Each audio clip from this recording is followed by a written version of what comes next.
Welcome, everyone, to this edition of Talented Universe on this 24th day of April in 2026 here on the NDV Media Network. And we are so excited to have our guests for today. But first, I'd just like to say hi to my co-host, Marcia. How are you doing this fabulous day with rain around me? So. Well, it's really clear down here. In fact, we have wildfires around us, so we need some of that rain here in Florida. I would love to send you some of it, except we were having lightning too, and with how dry you have been, I don't think that would be good. Yeah. So. But yeah, I'm excited for a Friday live. So this is cool. We haven't had a Friday in a while, so that is a nice change. But I would like to welcome our guest today, and I hope I do his name correctly. I've worked on it for at least 10 seconds. Yakov Kolontarov. Oh no, I messed up. I'm laughing. That's all right. Yakov Kolontarov. Kolontarov, yeah. Yeah. So I tried, but anyway. It's all right. Yakov, so excited to have you with us. I'm going to get my silly questions over with first that are just what some of the people are here for, is some of your vertical stuff. About how many verticals have you done so far? I think I did about 11. I kind of lost count, but I think it's been only 11. I've only done a handful of them. To be honest, my first vertical was actually just a pilot. This was before verticals was even a thing. I was a lead actor in one of the verticals. It was just a pilot episode, and that took off. So I would say I'm like the pioneer of verticals, because I remember the producer, we did it, and she was like, oh, this is just a pilot. And then they posted that pilot on different platforms and social media, and it blew up. And then that producer started producing so many of these verticals, and she became probably a multimillionaire. And I was like, oh, why don't you take me along with the ride? Have you done any more verticals for her yet, or not? No, I haven't. I haven't done any rude of her. That's all I can say. Yeah. Yeah, I've worked with her on something else, but it was like a commercial, but not a vertical. And we saw each other. I'm like, hey, what happened? You didn't take me? Because she mentioned that. Hey, remember that vertical we did? I was like, yeah, I remember, but you didn't. Like you've forgotten that I was in it. Yeah, it's like yeah. So that took off, and then I did another pilot a year later, a vampire one, and I was a lead on that one too. And I don't know what happened to that one. I never heard back from it. Yeah, and I even texted the producer. I'm like, hey, I want the footage for it. Never heard back, and I don't know what platform that went on, but that was the first vampire pilot we did, and then they started to do a lot of vampire ones after that, because there was no vampire vertical about 4 or 5 years ago, and I did a pilot. Yakov, you're telling me that you started verticals in the U.S. and you started vampire there verticals. You go. Is that what you're telling me? Well, I wasn't the one. I was the one of the actors for the pilot, so I would say yes. Maybe I was the one who started it. I don't want to say I did, but I remember there was no vampire one yet. No, and I was like, we were just testing it. They were just testing to see what happens with this, and it took. I know that the first vertical I did, that took off. I don't know what happened to the vampire. I can't find anywhere the footage for it, because you never know where they put it and where it goes. That's the problem with being an actor. You could do a lot of this work, but you never find what happens to it. And sometimes they do not release it for whatever reason. So yeah, and they do, but they change the name, and they release it. Change the name, yeah. Yeah, and they put it in another country sometimes, because they don't see America as a good market sometimes. So yeah. Yeah, I mean, I can see that, but that is totally crazy. So since you were one of the first ones to do it, how did you explain it to your friends, colleagues, family after you did the first one, if they even asked you, or did you not really even say anything? Yeah, I told them. I was like, hey, I did like this soap opera, but it's for the phone, and they're like, oh yeah, a show for the phone. I was like, yeah, and then they were like, they said something about, like, I think Snapchat did it I think they did some verticals, but it was like like a few seconds type of verticals. Like, oh, Snapchat does those. I was like, oh, Snapchat. And I was like, huh, interesting. But they would do like comedy ones, like. Yeah. And then because it was popular in Snapchat, I believe, in America.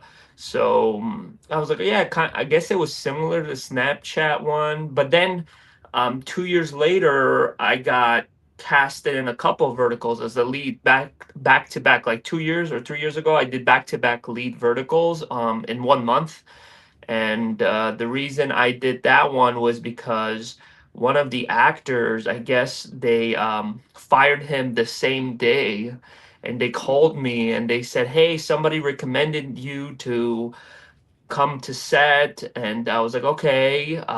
They're like, can you show up to set in an hour? And I was like, sure. And they're like, are you available for the next 2 weeks? I was like, yes.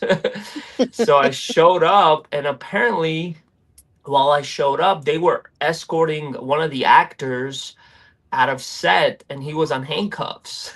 Like, Oh my! That could with almost be a real, vertical. yeah, yeah. And like police officers were escorting him out, and I walk into production, and everybody's face looks like they saw a horror movie. And they just gave me the Oh script and like, look, I know, you don't know the lines, you don't need to know them. So I just glanced over it, and I don't know what's going on. And we shot the scene, and then this was after lunch, and then I finally got comfortable with everyone, and I asked them like, "Hey, what happened?" They're like, "Oh, the lead actor for some reason started like throwing stuff at the producer." Being oh physical my! with the actress, sexually aggressive with her, because I guess he was like a method actor or something.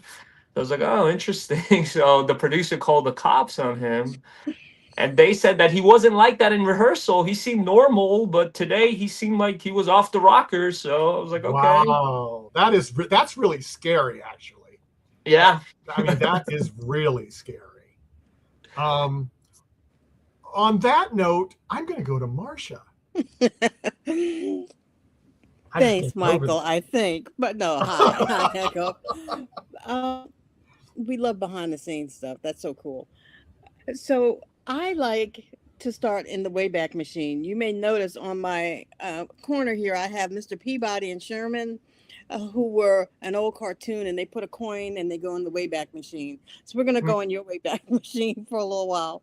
And I noticed that I think you were born in Israel, but you were raised in my city, New York City. Correct. Yep. And yeah, in Brooklyn. And I was actually born in Manhattan, Harlem, and raised in Queens. But so I was trying to detect a little, New York accent in your while you were talking. So, do you consider yourself a New Yorker? Yeah, I do. I grew up in Brooklyn, New York. I moved from Israel to the age of 7 or 8 to New York. Hmm. And I grew up there, went to school there, finished school there. I loved it. My Brooklyn accent used to be heavier. And then I moved to California about 11 years ago. Hmm. And over here, I had to dial down the Brooklyn accent Yeah. because a lot of people would get offended. Like I would be a manager at certain places, like Hmm. certain restaurants, and the workers would get offended by the way I would talk because, in Brooklyn, everyone talks, straight up. And I had to teach myself how to stop being aggressive because I didn't realize I was using the F bomb a lot at work. Hmm. you know it was normal. It was like, this is the culture in New York. How I grew up in Brooklyn, we would use all kinds of words, and it was normal. So it was a culture shock for me in California, how different people talk here, how they talk kinder, and it's completely different than New York. So I enjoyed New York a lot, and that's where I Hmm. started my acting and film Yeah. career as a kid. I started it when I was 11 with my brothers, and we were Mhm. all actors. And then I came out here 11 years ago and started doing it here as well. So, staying in New York, because I love New York, staying in New York for a little bit. You said you started acting with your brothers. Did you actually act with your brothers in some pieces? Yeah, we did a lot of stuff in New York. Originally we just, we wanted to become wrestlers, like WWE wrestlers, because we All loved that as right. kids. And that was our passion. Like we wanted to do that, and we used to do on YouTube. This was when YouTube was new. We would do videos on YouTube, like just, you know, hurting each other live in front of Right. everyone. And we were acting in it, obviously, because it's theatrical Mhm. acting, but it's Yeah. physical, but it's all scripted. But you get hurt for Mhm. real. Yeah. So we did that. It was I was the middle child. I had an older brother and a younger brother, and we would get a lot of views on YouTube. So we just Mhm. kept doing it, and then we started going on different people's shows because they saw us on YouTube, and we used to fight on YouTube as well. So we did that. And then my older brother decided to leave wrestling. He's like, I want to go and do like movies and TV instead, because he's like, I just want to do that instead. And it's like, okay. And he started doing that, and he started getting on TV shows like Inside American Mob and all these other films. And I saw him on camera, and I was like, oh, he looks great. And then one day he told me, you're going to do that soon too. You'll see. And I was like, nah, I'm going to just do wrestling. Like, this is my life. I want to do wrestling. And then one of the shows I remember I was doing, and one of the wrestlers, he was like bigger than me. He dropped me on my head, and I had a mini concussion. And then I was like, I don't think I want to do this anymore. I don't want to get hurt. My God. So because it's scripted, those Yeah. wrestling shows are Yeah. scripted, Mhm. and that person is your dance pop partner. But the problem with these wrestling shows is sometimes when you're like the new guy, the good looking dude, and you have a lot of charisma, the other dude who you're fighting, you don't know whether he's your friend or your enemy. So like Mhm. in real life, he sees like you have potential, so he's gonna hurt you purposely so you don't advance in your career. Mhm. And then they will say, I'm sorry, I didn't mean to. And I'll be like, what do you mean? We Mhm. choreographed it. Like, you weren't supposed to drop me on my head. So, but you don't know. That's wrestling, you don't know. It's Mhm. scripted, but people can hurt you for real, and they'll be like, I didn't know. Mhm. So after that concussion, I started giving acting a bite, and then me and my brothers were doing short films, movies together. We would produce them Mhm. ourselves, and we were just uploading it on YouTube for fun, and then people would see us, because we were getting traction on YouTube. We were getting a little bit subscribers, and Mhm. then somebody saw us and they were like, hey, come to California, work on these projects. So we Mhm. started, I came here alone and then started working on projects. Mhm. Then they came out here, and they were in California for a year. They hated it, so then they left. They moved Oh, somewhere else.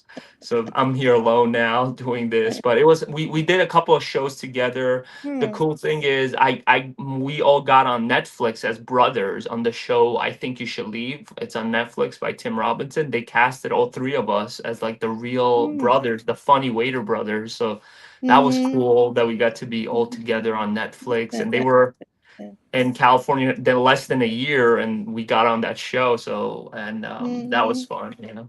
Cool. Yeah, the well, you talked about you were kind of an early adopter of YouTube, and you seem quite comfortable with that whole the whole video making videos and things, and we meaning Michael and I are both huge sci-fi fans, and I saw you might be a sci-fi fan because I saw a um a Han Solo trailer that you Mhm. made. It's a little few years ago, but it was really cool. So tell me about that aspect of your. So when I moved out to California when I was 19, I saw a casting call for Han Solo. Like they were saying, I was reading every news article, social media. I think Hollywood Reporter had it. Like they're casting a new face for Han Solo. They're auditioning any actor. They're like auditioning like 4,000 actors or something. And then my mom, I was on a phone call. My mom, she gave me this idea about reaching out, to somebody there. Maybe they will give you an audition. So I was like, oh, that's a good idea.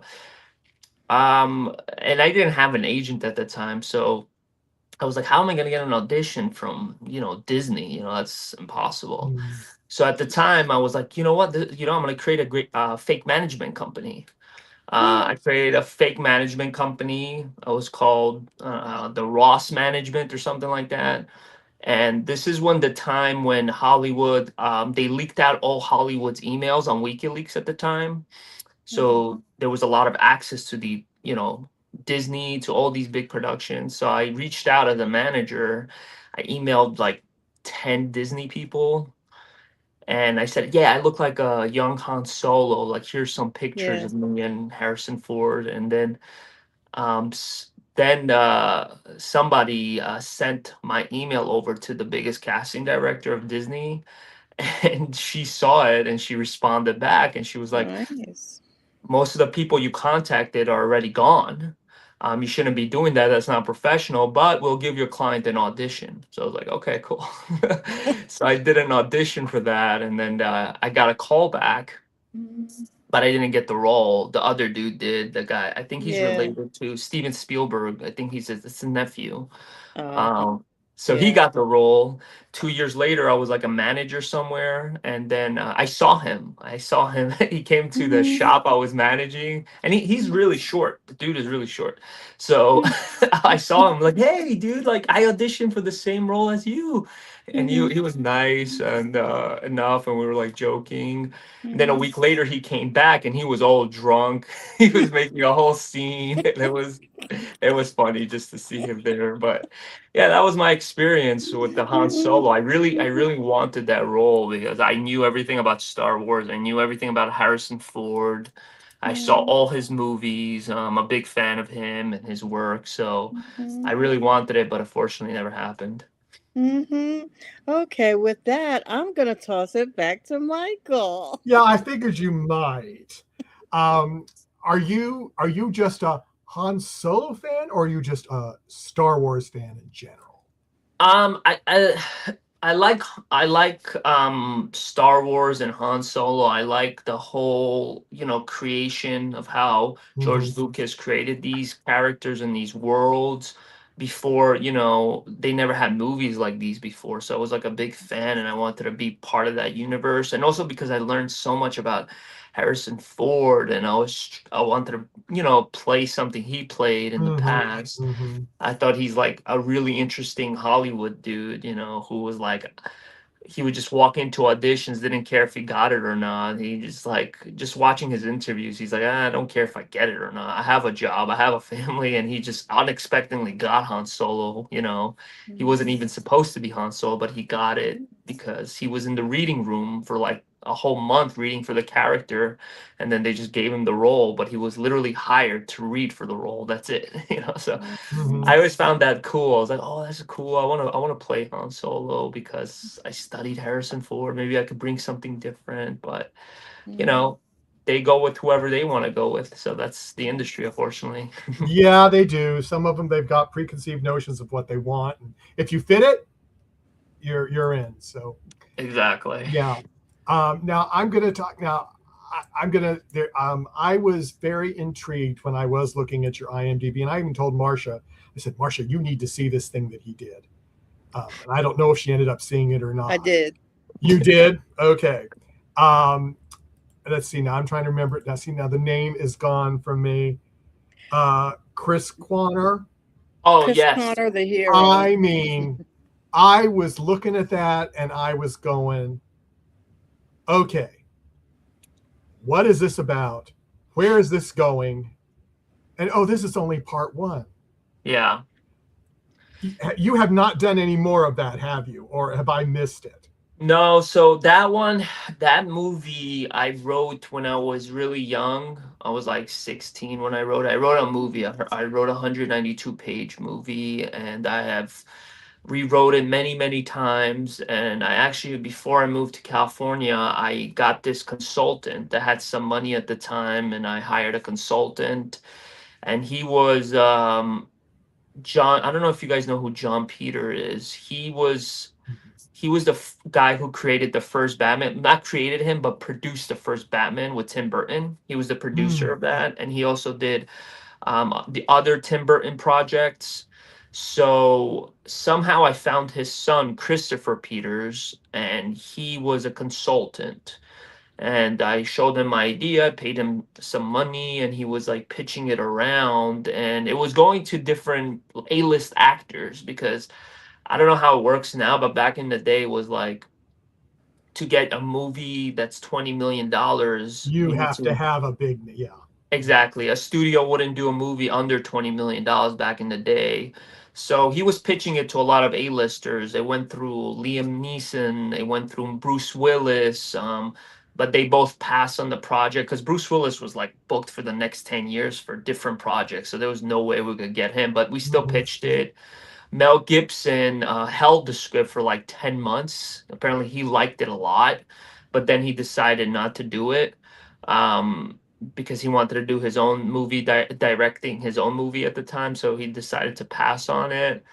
And then I couldn't afford the consultant anymore, so we kind of had like to separate our ways. And then years later, I saved up some more money, and I did a short film called Chris Con the Hero, and it won a couple of awards in different festivals. Thinking that hey, if I win a festival, maybe someone would produce it, but that was not the case. It can happen. It can happen. It can, but very rarely nowadays. Very Yeah. rarely. But yeah, I spent a lot of money on the festivals, and it came out really good. I even remastered it, and people liked it. I posted it after on social media. Mhm. I got a couple of thousand views, and people liked it. So I directed it, wrote it. So I mean, I hope I can make it into a movie or a show, whatever, because I've been trying to make that for years now. Yeah. Yeah. I mean, I will say, I mean, I was very impressed with what I saw. Thank I you. mean, and I Yeah. looked and I went, you wrote it, you directed it, you starred in it. You forgot to Mhm. say that. Mhm. I mean, I was intrigued, and I mean, I was so intrigued. I called Marcia on the phone. I said, Marcia, have you looked at this of his yet? And she went, not yet. And I said, you need to, because number one, it's sci-fi. And I said, you need to look at it. So, Definitely sci-fi Appreciate it. and maybe something else. We and don't maybe know. something else, but I'm not saying anything. I'm going to make people watch it and see what else it might be. Yes. Mhm. But besides that project, is there any other pet projects that you want to do, or you've got in the works, or anything? Yes, there's a movie called Breaking Point: A Deadly Heart. I finished the movie, like I already shot it. It's already 40. I already edited 40 minutes of the movie. There's like Mhm. probably 50 more minutes to go to edit. But it's been really hard just to stay home and like edit it because I don't know if you guys ever done projects before, but Yeah. just sitting down and editing, it takes hours, and you want to make sure it comes out nice and Weeks. artistic. So, Yes. but Yes. you need to have a good steady income for you to sit down and do it, which is Mhm. hard nowadays, unfortunately. So that's in the works. And a lot of people want to watch that movie really badly. That one is like what's it called? A hitman who basically falls in love with this. He's a hitman, but this young girl falls in love with him, and he doesn't want that relationship. And then from there it goes in through a lot of twists and turns, and it's kind of like similar to like Leon the Professional a little bit. Like that, a little bit. The inspiration comes from there, but yeah, it's an action film, romance thriller. So yeah, that's something I'm working on. I showed it to Angel Studios. It's like the religious Yeah. studio. Mhm. They just pitched them, but the audience saw it. But they're like, a lot of them liked it, but then the religious side of the audience Said went, no. Yeah. no, exactly. Yeah. It was Yeah. disappointment because I was like, why do you have to like? But they seemed That's interested. what the studio is known for. So yeah, yeah, Yeah. that's they have a lot of Yeah. good stuff, that they have standards that they do keep them. So Which is interesting because I saw their stuff that they're distributing and they're very violent. And I'm like, what's like, I don't yeah, get but it. it just depends what other things. That's the thing. Yeah, yeah. But it was nice just to see them, because I gave them 20 minutes of the movie to watch, and it was nice to see that a lot of them liked it, and a lot of Yeah. them were against it because of the violence. Um, so yeah, hopefully I could release it one day. We'll see what happens. I mean, it really just all depends. It all depends what people want, and if you hit it at the right time, that's the thing. If you hit it at the right time, then sometimes you can really do well. Um, Let me see. Okay, we went over that.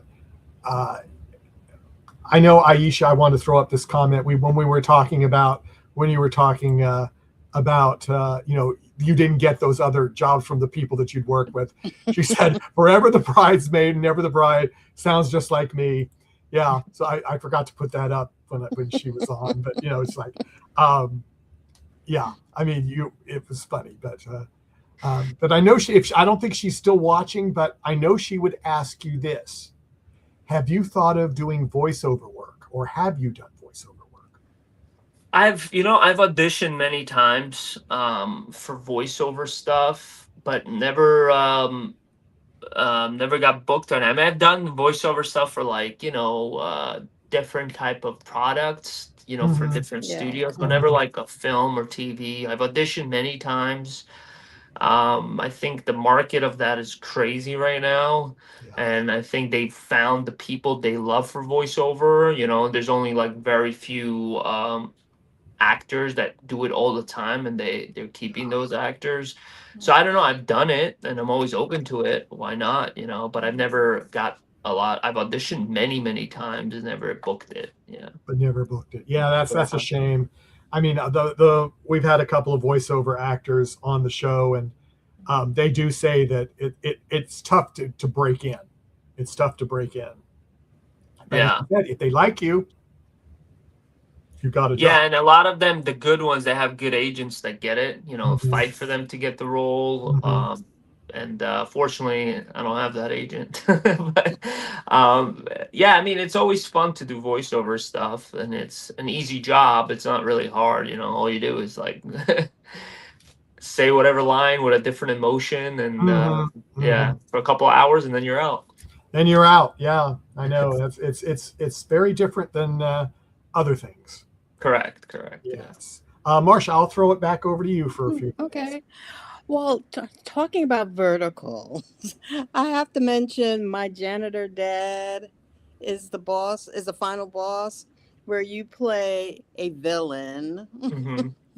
I mean, a pretty rotten guy, actually. Yeah, Pretty. I mean, Davis is your character, and you get to wear this nice blue suit, though. correct. Yeah. That one was my first villain playing on a Mm-hmm. vertical. And then after that, I played villain, and they started casting me. After that one, I got casted for another two villains that are coming out soon. They're not out yet for other verticals, because I played it very well, I guess, the villain. And I loved playing the villain. I wanted to do more with the character, but production usually doesn't allow you. Like, I was like the final boss in that one. Like, you Yeah. gotta, and I thought we were gonna do like a huge fight scene. I thought like, yeah, like I'm the final boss. We're supposed to make this, but verticals move so fast. They didn't want to do that. Okay, but it was cool to play it. I was like, you know what? If they're not gonna let me do the fight scene, then I'm gonna be, I want to be hated by the audience for the way I play this. Like hate it. I want them to hate my character. So I started getting inspiration from movies I watched, and Mm-hmm. just studying people who are evil that I've met in my life. So I kind of kept it a little bit down to earth, kind of like Mhm. energy. I copied Ric Flair hairstyle a little bit for that one, like the old school Ric Flair, if Mm-hmm. you guys know, because he had the So, bleach blonde mhm. hair, but I just copied his style because I don't have the bleach blonde hair. Dressed nice. I was like the suit and the energy a Yeah. little bit. I Mm-hmm. wanted to throw in sunglasses, but they didn't allow me to do that, but Mm-hmm. it was a fun character to play, and the actor that was alongside me, Nick Puya. Yes. This is the second vertical we played together. Mm-hmm. The other one was also successful. I was playing kind of his friend who was trying to marry his the girl he loves towards the end of that vertical. That was Rose with Thorns, I think. Kiss from Rose with Thorns, I think, something like that. Mm. That was another successful vertical we did together, and there was the same director. He kind of pitched me for this one as well, so we worked again together. So it was nice to work with him again. Mhm. Well, in how much water was actually involved in that that drug fight scene? Was there, because it looked like there were sprinklers, but was there really a lot of water? Well, we had to do several takes of that. I was getting wet a lot. Yeah, me and the other actors were getting wet a Mm-hmm. lot. So Mm-hmm. because they kept trying to get a certain energy and take Mm-hmm. from both of us. So we did a couple of takes, so we got really wet. But it was fun. Well, I'm glad, because sometimes they do the fake water, so I'm glad you really got soaked, because that gives some more reality to it. But you also have an underlying humor, and I even in your villain roles, there's this underlying like depth to it that adds something more than straight meanness, and that is fun to watch for me. And have, as far as fan reaction, what kind of fan reactions have you gotten to your Well, role? the thing is, a lot of people like the scene with me and the lead actress, that they Mhm, really love my energy in that scene. They love my mhm, performance on that.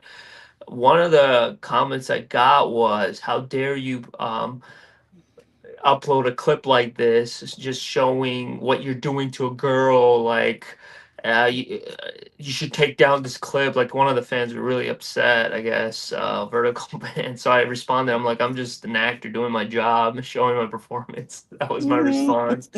Yeah. But it seemed like a lot of people love that. I mean, the clip itself, because I love uploading clips of these verticals. I think I want, Mhm, people to notice them on different social media platforms. mhm. It's gotten a lot of views, a lot of likes. Yeah.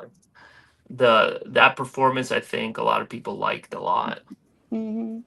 And speaking of other projects you've done, I mean, you've been on soap operas. You've been on I think Days of Our Lives. You were on. You were Yeah. on For All Mankind. You were on. I mean, cop shows. You have a wide breadth of experiences that you brought to yourself. How do you do that? How do you, because when we look at actors and some only do this or only do that, but you kind of do a lot of different kinds of activities. Yeah, I try to bring every performance a different character, different style, trying to change up the hairstyle. If you look Mhm. at my work, I've every character I've played, I never kept the same look. I always either Yeah. grew out my hair, changed up my hair, made sure the Hmm. outfit was different. I really try to work with the wardrobe people and the director and be like, hey, I want to do, I want to bring something different. Usually they're cool with it. Sometimes they're not. In the vertical world, they're not as cool. I'm not sure why, but um, yeah, like I did one where it was a vertical where I was a lead called Winning Back the X. That was a very popular one. That was like 2 years ago. Hmm. I played a character named Rory Smith, and yeah, just different hairstyle with that. Really worked the wardrobe really nice. I was like, oh, I want like like this type of style, and that vertical came out really good. It was like a rom com type of, and it was very successful when it came out. It got like 800 million views or something like that when it came out. Um, so that was really fun. Yeah, I try to basically bring a different energy for each character. I know some actors who play this, they're just like they get pigeonholed for the same character, Hmm. and they play that same character for every vertical because that's their market. They know that that's what the audience likes. I try to give something different just because I grew up with cinema. I just saw like guys like Johnny Depp or Leonardo, Denzel Washington, Joe Pesci, Robert De Niro, all these guys who always brought something different to every performance. Hmm. And I got inspired from that, and I started bringing that energy. Just and it's also fun playing something else, not always the same. And I got to be careful because then the casting directors don't know where to typecast Yeah. me, and they do have a hard time. They really Mm, do with me because they don't know where to put me because I'm like pitching them different headshots with different looks, and they don't like that. Yeah. Uh, well, see that then you come with your independent films and your independent where you get to do what you want the way you want, and that is super cool to see. Um, I would love to see more of your Chris Connor character as well. I found that fascinating, and I also looked at some reviews of that, and there are lots of people who are also interested in seeing where you want to take that or where you would. So hopefully, Yeah, but. hopefully I pray for it Mhm. happens, I hopefully did want to soon. mention a little fun video that I happened to see on that you did on YouTube that you went to a, a concert in the park or something, and Jason Momoa was there, Yeah. and you and you have a clip of him picking up a guitar. Were you a what did you go there for? Was it for him or what was it? What was the It was a scene? concert with him. He was playing the bass, I think, and he was Yeah. singing. And I was, it was in Santa Monica, and I was like, "Oh, this is fun," And it was, the event was free, which was so cool. So I was like, "Oh, I'm gonna show up." So I showed up. A lot of people were there, and he did a great job with him and his band. And then his daughters started singing. His daughters did a great job. Mhm. It was a fun concert, and I vlogged at that time. This was what, a year or 2 years ago. I used to Mhm. vlog a lot because in China I have a channel called Billy TV. Oh. I have a huge audience in China because I don't know, the Chinese love me. But so I posted a lot of vlogs there, and it got a lot of views, and people love it in China. And they kept telling me to do vlogs. I kind of slowed down the vlogs just because it's hard to keep up with vlogs because it's editing, trying to make it look nice. Mhm. So I posted a lot of vlogs, and I used to go to like different celebrity events and record it and try to meet up with them. Like there was one with Shia LaBeouf. I met him. I got to talk to him, and I vlogged it Mm. and put it there. The way I got popular in China was because well, first the verticals and then the documentary they did because of the wildfires that happened Yeah, last year. saw some of that. Yes. Yeah. So they made a whole movie, a 2 hour, like not movie, but a 2 hour documentary, literally about my life, about how I lost my house in Altadena, Yeah. lost everything. Mm. And they Mm. made it about me. So it became successful. It got like 5 million views in China, and it's still growing. And then they did another documentary before that where I wasn't like the main character, but they made it about me, and it was basically about Hollywood, how an actor survives in Hollywood, and I was just saying a lot in my experience, and that one blew up too because I was saying all kinds of stories and my 11 years in California, the stuff that's happened because it's been a wild ride. So Yeah. and they love it because they don't know what it takes to come to America and succeed as an actor and artist. So that documentary, the first one I did with them about Hollywood, that inspired so many Chinese people to come to America Hmm. because they always write on the comments. I read it like, "Oh, you inspired me to come, and now I'm going to school here." That a couple of the kids who came here as students, they Mhm. started casting me in their student films. They're like, "Hey, I know, like, I don't know if you're gonna do this, but I'm a student now, and Hmm. I saw the documentary, and you inspired me to come out. Could you be in my film as the lead on this one?" So I did a couple of the student films, and they did a great job. So that's how Hmm. I did the whole vlog stuff, with Jason Yeah. Momoa and all this stuff. So yeah. Hmm. That are you a Stargate fan by any chance? Because Jason was, he was Yeah. in. Oh, okay. So I work with Jason some on bringing him to fan events for Oh, Star. really? Okay. So yeah, he's a very neat person. He's cool. He's absolutely. Cool. So I didn't get to see him play the guitar, but Yeah, he he has a different energy. He's so cool. he Like does have an energy. coolest dude I've ever met, like muscular, like knows how Yes. to play it, and yeah, everyone loves him. He's just Mm-hmm. a different vibe. And I Yeah. didn't get to like say hi to him, but I saw him Mm-hmm. perform. Yeah. We made Yeah. eye contact, and I think he fell in love with me at that point. No, I'm just Mm-hmm. kidding. Well, I'm gonna ask my question that I like to ask. Mhm. There are so many reality shows. There are, Survivor and dancing shows and cooking shows and pottery shows and cooking shows. So if you had to choose to be a contestant on either a reality or or a competition show, what do you think it might be? Ooh, good question. I actually finished a reality TV show 2 months ago. I was on a reality TV show. It's not out yet. It's supposed to come out on Netflix. It's supposed to be called Love is a Choice.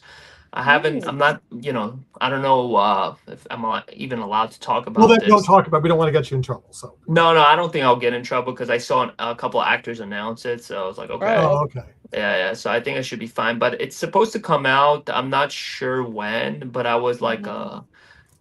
bachelor, like like one of the guys who's trying to go for the woman, and I caused chaos on that show.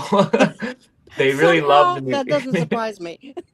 Yeah, they really loved me on that show, and they wanted me to stay longer, but I don't want to give any spoilers. But Hmm. it was a fun show. I just yeah, I had a good time. Hmm. And it hopefully comes out soon because that was a fun one.